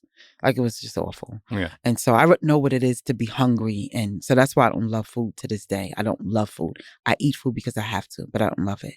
Interesting. And so I started this organization. And to me, that's like one of the greatest things that I can say that I've done because I've helped a lot of young girls. And now I'm doing it like everywhere.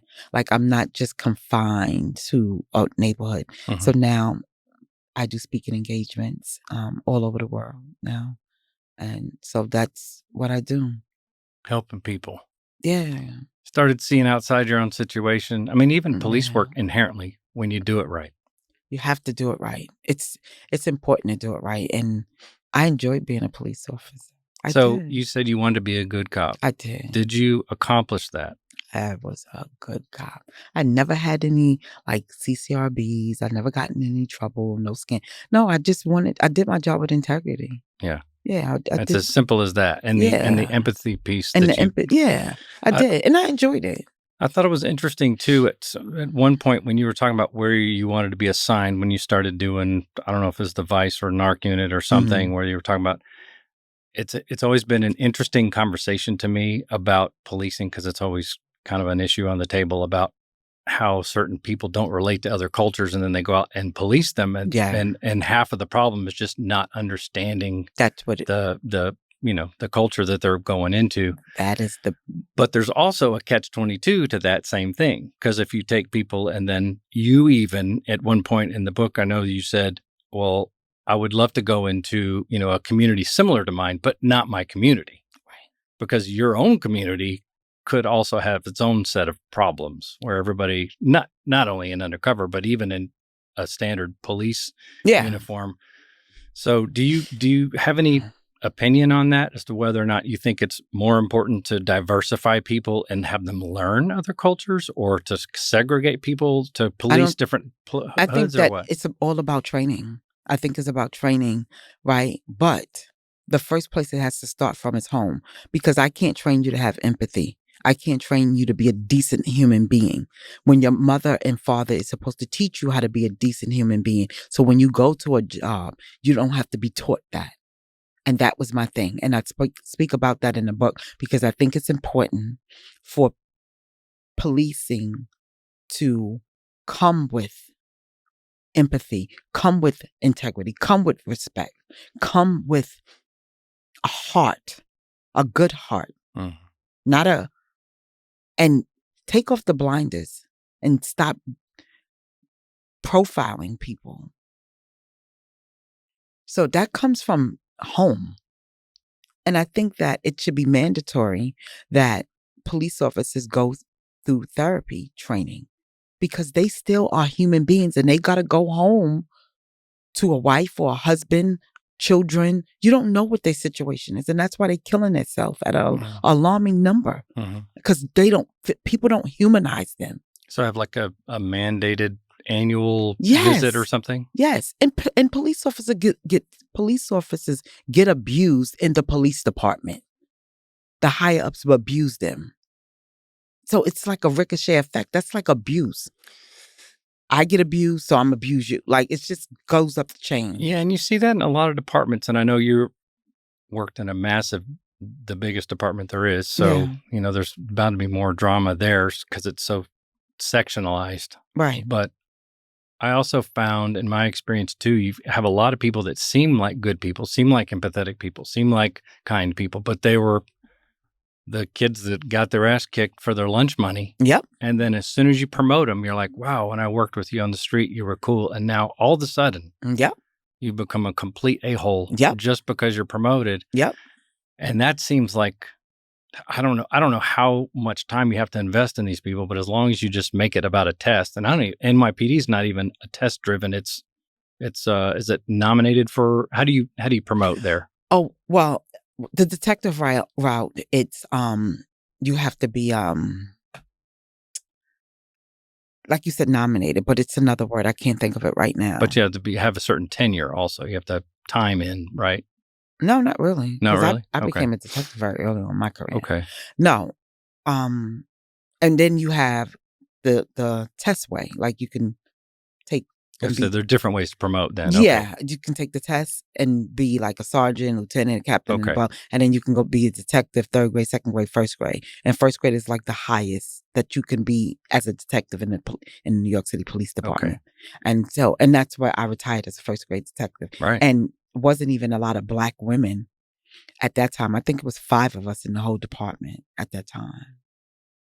Yeah. Has it diversified now? I mean, you would say... after I left, then they started it a lot because I exposed a lot of stuff. But it was, it started happening. But it was some other guys, and I don't want to take the credit for it, but they did a lawsuit about Black people weren't getting promoted to 1st grade. And so I happened to fall into it when they won the lawsuit. So I was like kind of like one of the first to benefit, yeah. Yeah, and so then it just started happening afterwards. So yeah, because it seems like New York of all places, I mean, you have the United States diversity is 15% Black or whatever it is, but New York City is really diverse as a city. So that seems... And I think the NYPD is like 36,000 police officers. Like, come on. Yeah, right. It should reflect the population. It should balance itself out. Yeah.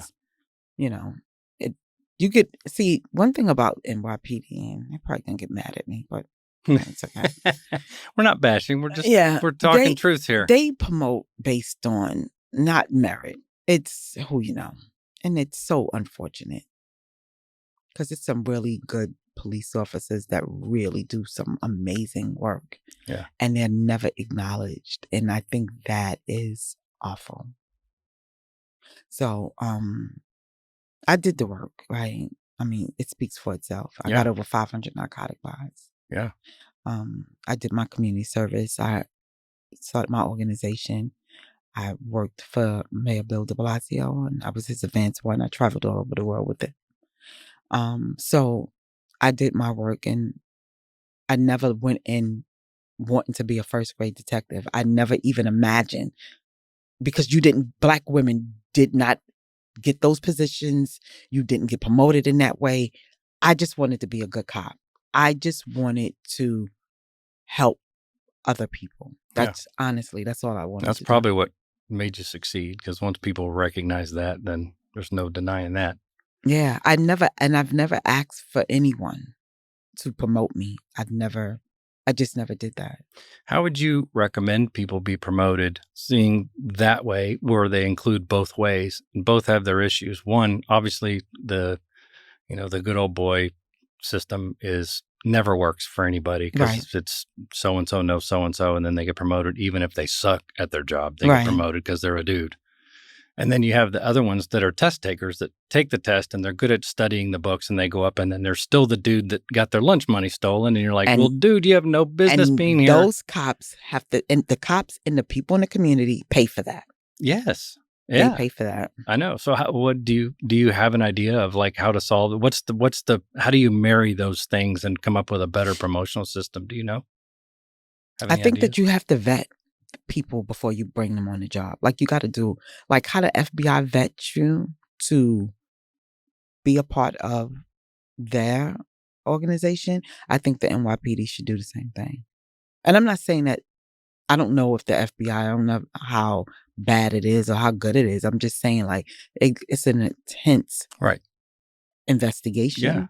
And you weed out that. To me, you can weed out certain things, go to people's neighborhood, see what people say about them, see what they did in their life. That'd be a great place to invest some extra time and money too. I think that's a great idea. Yeah. I mean, that if I was able to have an opinion or a decision about, that's how I would just do it.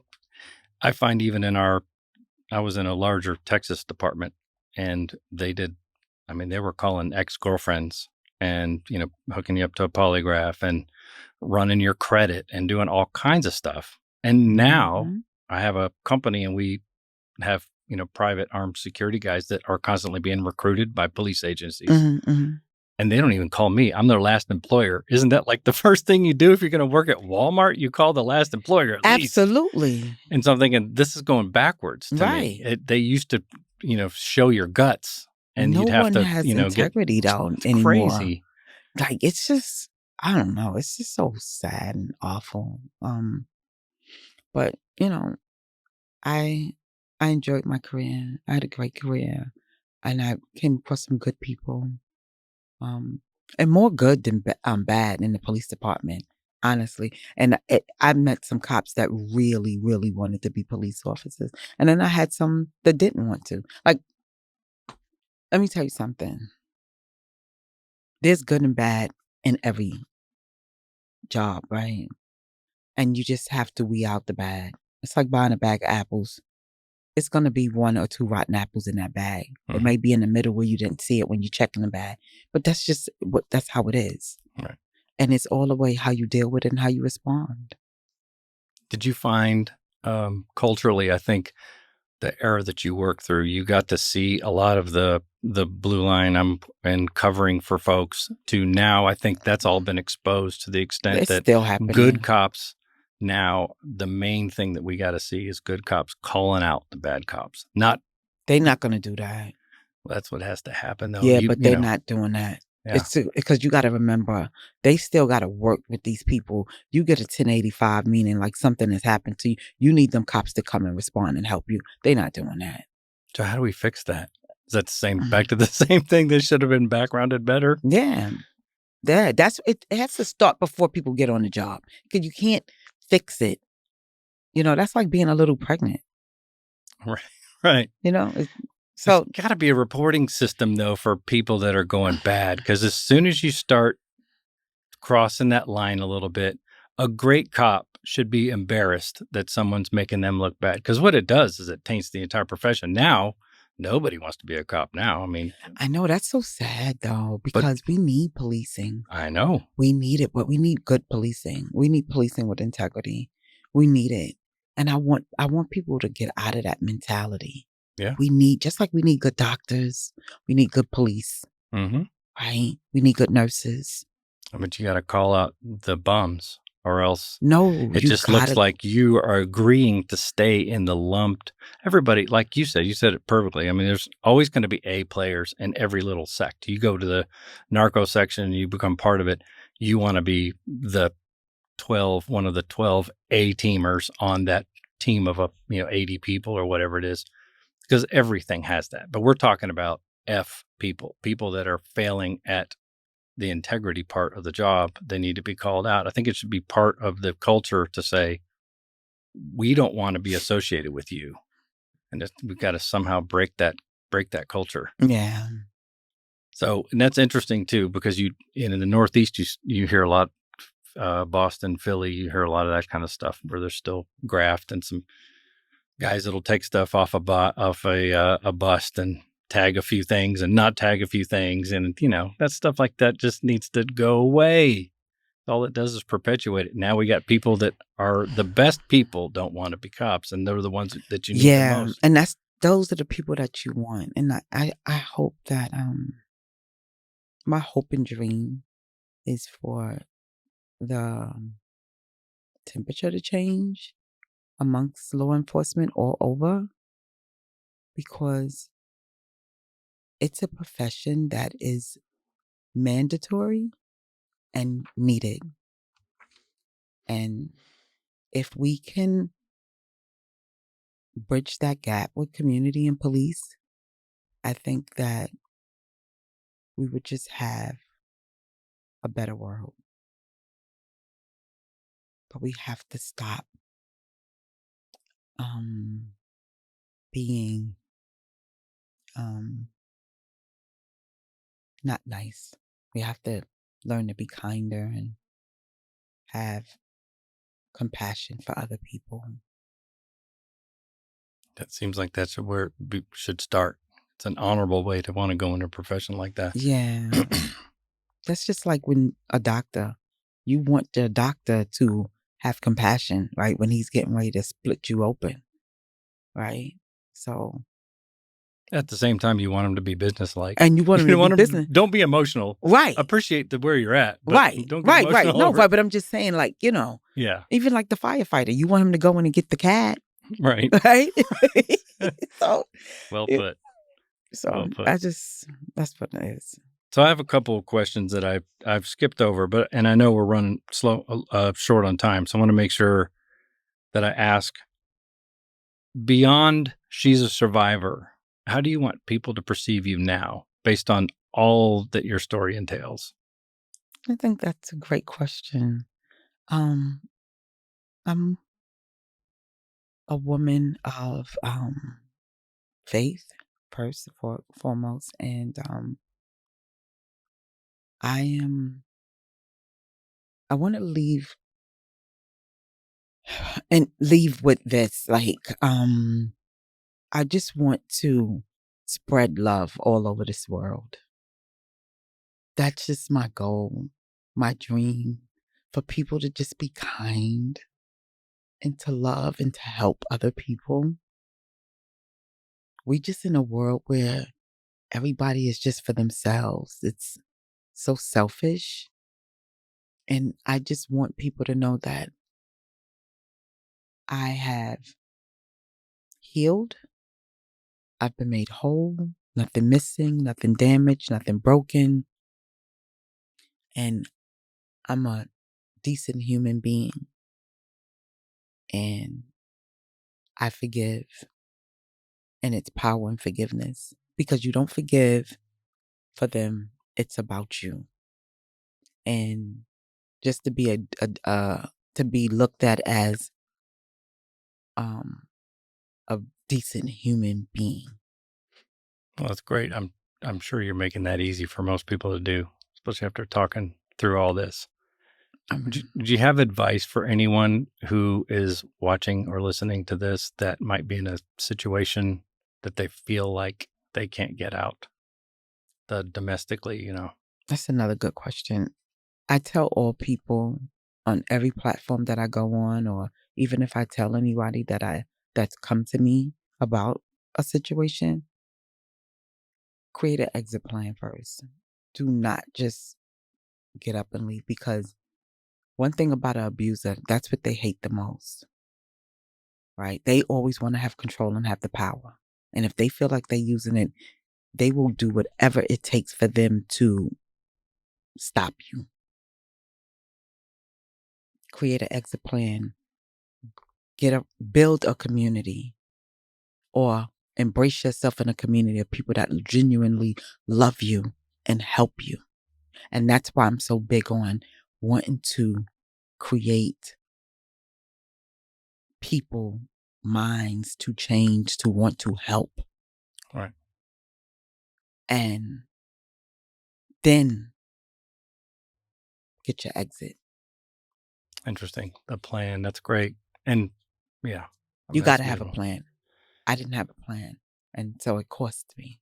That's very interesting. You had the first plan. You just didn't use it to kill him. Right. Yeah, but that wouldn't I know. worked I'm out. just I know. Yeah, but yeah. Fortunately for you, because hey, who knows where you'd have landed if that worked? I'm sure my life wouldn't have went this way. And what a success story! Look at where he's at, where you're at. All these things that you're doing is it's awesome. Yeah, it's better to create a plan and leave. Yes. Yeah, it's so much better. And like I said, when it comes to revenge, the best revenge is success. They hate that. So Be Because you don't need successful. them. You're just proving that you don't need them. That's it. Amen. Mm-hmm. Well, you've been so gracious to come on. I really appreciate you burning all this time with us. You've learned a ton, and I will recommend the book. And I do have actually a little parting gift for you. Okay. Or two. Oh, wow. One, I made sure this was going to be cool because I'm actually a Texan. Although I have Are a you place, really? I have a place out here in Los Angeles because we love it out here. Uh-huh. But I don't stay here long enough to have to pay taxes. I don't want to deal with all that. But no, that's fine. This is representative of Texas. It's a Blackland distillery, which is they make whiskey with Texas grains and all this kind of stuff. So I want to give you a little something that reps Texas a little bit, so that when you come through, you give me a shout. I like Texas. Blackland bourbon whiskey. Okay. Enjoy it slowly but surely. Okay. And there's a copy of my book if you ever get bored enough to read on a plane. Oh, okay. What is this book about? The Life in the Fishbowl. What is this about? Oh, I did undercover work too. So I went 2 years. I did 2-year deep undercover operation with the Crips. Really? Obviously. I mean, really? Yeah, I just fit in by standing out though. Where in Texas? In Texas, yeah. What part of Texas? In Fort Worth area, Dallas, Fort Worth. Really? Yeah. I've been to Texas too. Have you? Yeah, I have. I did. I was honored there in Dallas, Texas, by this organization. I got a humanitarian award. Oh, cool.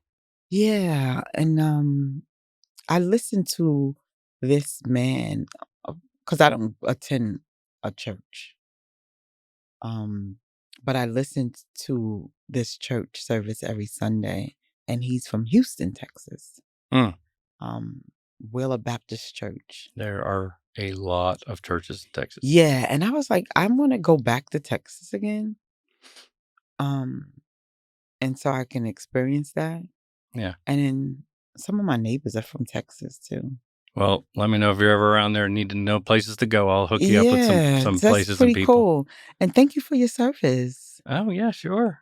Yeah. I left early. I did 13 years. It doesn't matter. You still did something, but are you so this is what you do now, this podcast? This is one of the things I'm trying to do. Yeah, I'm still running the company with the security and protection work, which was fascinating. But you learning the rules of protection when you work the detail and all that kind of stuff. We do lots of that with private wealth folks. It's not like superstars or, but still. But you know, it's important work and it's less dramatic when it's just private wealth folks. And you get paid for it, right? Yeah, So of course, does it matter? I guess not. No. This is something I love to do because I get to talk to people like you and learn and really this is my way of manifesting that it's not about me because I could do a show and feature myself all day long. But I'd rather go on and feature other people that spawn new thought, new ideas, and we don't ever touch politics or anything like that. So a story like yours is like a no-brainer. Like, oh man, this is going to be great. Wow. Yeah, I like I said, I enjoyed being an undercover. It was like really fascinating. And one of the questions I didn't ask, which was my experience, is did you find things in common with a lot of the people that you worked undercover against, quote unquote, when you were working Vice and Narc? Did you find your story in some of those other people? Most of them. Yeah. And let me tell you something. That's when I really was able to humanize people because I would sit just like you and I, right? I lived in like a housing development and I had an apartment and we would just have conversation. And these people didn't want that life. It's what they came from. They didn't know no other way. Right. I was mentoring a lot of them, like literally. I remember when, I don't know if I tell this story in the book, but it was this guy I was buying drugs from. And I was like mentoring him. He was such a nice guy, but he's a dirtbag because he grew up he was taught to be a dirtbag. And I began to mentor him. And when I went in, it was a big case. I think like 60 something guys we had collared, like doing the whole operation. Like a long term, yeah. Long term. And he was one of them. It was two of them that wanted to take it to trial. And when I walked in the courtroom, he was like, no, Fantasia. No, Fanny, I told you everything. Like, you know. And I was just like, this is just business, dude. Yeah. You know, but you go out there and you mentor these people. Because it can get emotional too. Especially when you have had that life and you understand that life, right? Yeah. I don't know if every undercover they've done that. Even if you haven't had that life, I think I always tell people you always feel like you have certain things in common with different people. Yeah. Or good people certainly have that sentiment. But usually we can all agree that if you're a criminal, we don't have anything in common with them. Right. Until you experience something like that. Yeah. Or you go and you live amongst a bunch of gangbangers who are the same type of circumstances you're talking about. Some of them, please go away and stay away because they live that life and they're so passionate about it. There's no going back. They're going to admit it in debriefings and everything else because they just are about it. And other ones are just caught up in it and got, recruited and set and sprayed. And then right. And so a lot of these guys we became really friendly. I was putting money on books and writing letters for 20 years for some of these cats, and I'm friends with some of them too. So it's absolutely was an eye-opening experience. So I appreciate you answering that too, because you still have to do a job, but it doesn't make you feel any better about their circumstance. Right, especially when you begin to tap into them and really understand why they on this side. Right. Some people, like a lot of people, get recruited young. Yeah. Right. And they're trained to be this way. Yeah. And so they become rotten after that. And that's why you come full circle and you're running your charities and things like that, which is why it's so admirable, because you're working both ends. Yes, they need to be arrested, but they also need the help and the treatment afterwards. So you're intercepting a lot of those folks before they get caught up too bad. So I appreciate what you do. Thank you for coming on. Thank you. And thank you for this, Bourbon, and your book. And I will read it on my travels. Thank you for that. And thank you for having me. Yes, ma'am. What's it take? What you gonna do? What you gonna do? Success around the sandbox with second grade rules.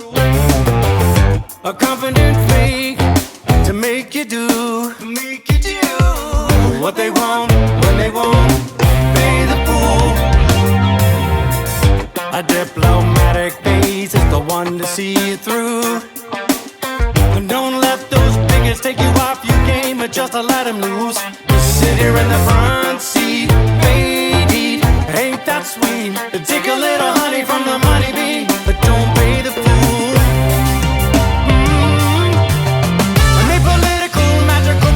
A missing piece at the end of the game.